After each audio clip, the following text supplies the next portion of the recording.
Let's talk business news now with Tyler Orton from Business in Vancouver. Good morning, Tyler. Good morning, Sonia. Hey, listen, there's a film that everyone is raving about and just how good it is. We'll talk about that later, Deadpool. But it's also been good for money-wise for us here in Vancouver. Yeah, new report out this morning from the Motion Picture Association of Canada. They show that the Deadpool production filmed in BC for 58 days, and during that period spent $40 million right here in British Columbia. Now, that includes a big impact on the local cast and crew that worked here. They hired about 2,000 local British Columbians to work on this film production, paid them about $19 million in wages. So that had a big impact on the film industry, which has really picked up after the drop in the Canadian dollar. It's a lot cheaper for these American companies to come up to Canada and film right now. And we're seeing that with a movie like Deadpool. But this also has an impact kind of indirectly, not just on the movie industry, but other industries that are attached to it.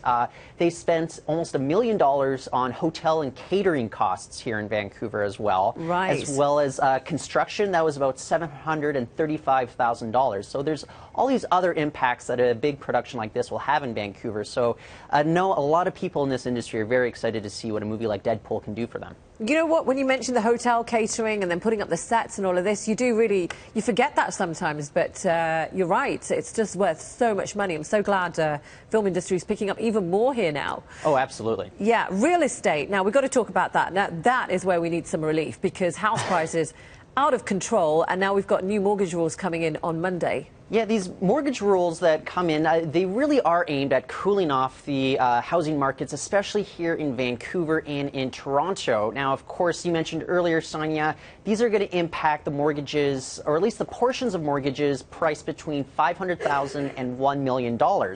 You're going to require new minimum down payments of those portions. Now, what CIBC economists are saying is that in Canada, the portion of new property sales, just property sales in general, last year between $500,000 and $1 million, it impacted about 33% of homes. Now, homes in Vancouver.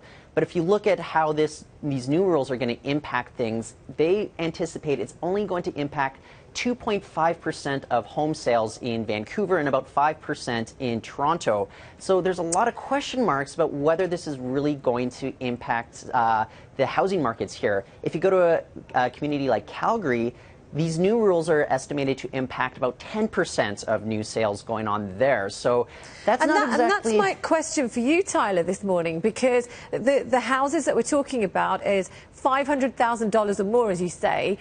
So if you're having to put more down, well, you know, the chances are that the guys that we're worried about that are hiking the prices up for us in Vancouver, chances are they can afford that down payment. It's the first-time buyers. It's those that are struggling that are going to have the real problems in getting that extra cash, basically, to get a mortgage. Absolutely, and that's going to be tough, and that's why there might be more of a boost for the sub-$500,000 range of homes, because those old mortgage rules will still just require a minimum 5% down payments on those mortgages. But like you said, when you get in between that new range of $500,000 to $1 million, it's going to bump up to 10% for that portion alone. So there's a lot of question marks about whether this is really going to have an impact, especially for new buyers like young people that are just trying to get in the housing market across Metro Vancouver at the moment. Yeah, and especially when you look at average prices of properties in Vancouver, you've gone over that 500,000 more than $1 million, yeah. It's incredible. Right, so even more money for first-time buyers to save now to get on the property ladder. All right, Tyler, thank you so much for that. Have a good weekend. Thank you, you too.